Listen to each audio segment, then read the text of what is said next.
നമ്മുടെ നാട്ടിലുള്ള ഭിന്നശേഷിക്കാരായിട്ടുള്ള ആളുകളെ നമ്മുടെ സമൂഹത്തിൻ്റെ മുന്നിലേക്ക് കൊണ്ടുവരാൻ നമുക്ക് എന്തെല്ലാം കാര്യങ്ങൾ ചെയ്യാൻ പറ്റും?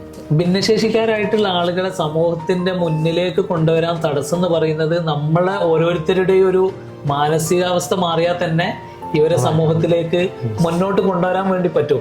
ഈ കുട്ടി അടച്ചിട്ട റൂമിൽ തന്നെ നിൽക്കേണ്ട ഒരു അവസ്ഥ വരുന്നെന്ന് പറഞ്ഞാൽ ഏറ്റവും കൂടുതൽ പ്രയാസം അനുഭവിക്കുന്നത് ആ കുട്ടി തന്നെയാണ്.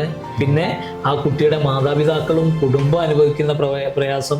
അപ്പോൾ ഇവരെ മുന്നോട്ട് കൊണ്ടുവരാൻ ഓരോ സംവിധാനങ്ങളും അതിനനുസരിച്ച് എന്ത് ചെയ്യണം, മാറ്റാൻ വേണ്ടി തയ്യാറാണ്. ഉദാഹരണത്തിന് പറയാണ്, ഒരു നാട്ടിലുള്ള ഒരു കളിസ്ഥലം, ആ കളിസ്ഥലത്ത് വൈകുന്നേരങ്ങളിൽ നമുക്കറിയാം കുട്ടികൾ അവിടെ കളിക്കാൻ പോകും. പക്ഷേ ഇങ്ങനത്തെ ഒരു ഭിന്നശേഷിക്കാരായിട്ടുള്ള ഒരു കുട്ടി അവിടെ ഉണ്ടെങ്കിൽ ഒരിക്കലും ആ കുട്ടി അവരെ കൂടെ ചേർത്താൻ വേണ്ടിയിട്ട് പരിഗണിക്കാൻ വേണ്ടി തയ്യാറാവില്ല. അപ്പോൾ സ്വാഭാവികമായിട്ട് ആ കുട്ടിയെ എന്ത് ചെയ്യണം, അവിടെ അവസരം ഒരുക്കാൻ വേണ്ടി അവരെ ചേർത്ത് പിടിക്കാൻ വേണ്ടി കളിക്കളത്തിൽ അവിടുത്തെ കൂട്ടായ്മയിലുള്ള ആളുകൾ തയ്യാറാവുകയാണെങ്കിൽ വളരെ സന്തോഷമുള്ള കാര്യമാണ്. അപ്പോൾ നമ്മൾ ഒരു നാട്ടിലുള്ള കുറച്ച് ചെറുപ്പക്കാർ തീരുമാനിക്കുക, എൻ്റെ ഈ കളിസ്ഥലത്തേക്ക് ഒരു ഭിന്നശേഷിയുള്ള കുട്ടിയെ ഞങ്ങളെല്ലാവരും കൂടി കളിക്കളത്തിലേക്ക് കൊണ്ടുവരുന്നു ചിന്തിച്ചാൽ വളരെ പോസിറ്റീവായിട്ടുള്ള കാര്യമാണ്. അവർ ഒരു ടൂറ് പോകുന്ന സമയത്ത് ഓക്കെ, എൻ്റെ ചങ്ങാതിയായിട്ട് എൻ്റെ പ്രദേശത്തുള്ള ഈ കുട്ടിയെയും കൂടി നമ്മൾ കൂട്ടും എന്ന് പറയുമ്പോൾ അത് വലിയൊരു പോസിറ്റീവായിട്ടുള്ള കാര്യമാണ്. ഇപ്പം നമ്മളൊരു വീട്ടിലൊരു കല്യാണോ അല്ലെങ്കിൽ ഒരു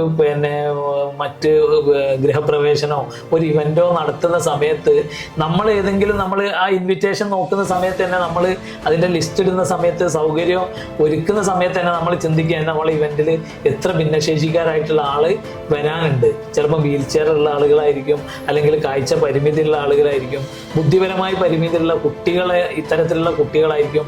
ഇവർക്കൊക്കെ പരിഗണിക്കുന്ന രൂപത്തിൽ ആ ഇവന്റ് സെറ്റ് ചെയ്യുന്ന സമയത്ത് സ്വാഭാവികമായിട്ടും അവർക്ക് അവിടെ വളരെ സുഖമായിട്ട് ആ ഇവന്റിൽ വന്ന് പോകാൻ വേണ്ടി പറ്റും. പ്രത്യേകിച്ച് ഭൗതിക വെല്ലുവിളികൾ നേരിടുന്ന രക്ഷിതാക്കൾ എന്ന് പറഞ്ഞാൽ ഒരു ഇവന്റിനും ഈ മക്കളെ കൊണ്ടുപോകാൻ പേടിയായിരിക്കും. അവരെ തുറിച്ച് നോട്ടങ്ങളായിരിക്കും. അതല്ലെങ്കിൽ ഇവർക്ക് ഈ കുട്ടി ആ ഇവന്റിന് പോയാൽ അവിടെ ഉണ്ടാക്കുന്ന അസൗകര്യങ്ങളായിരിക്കും.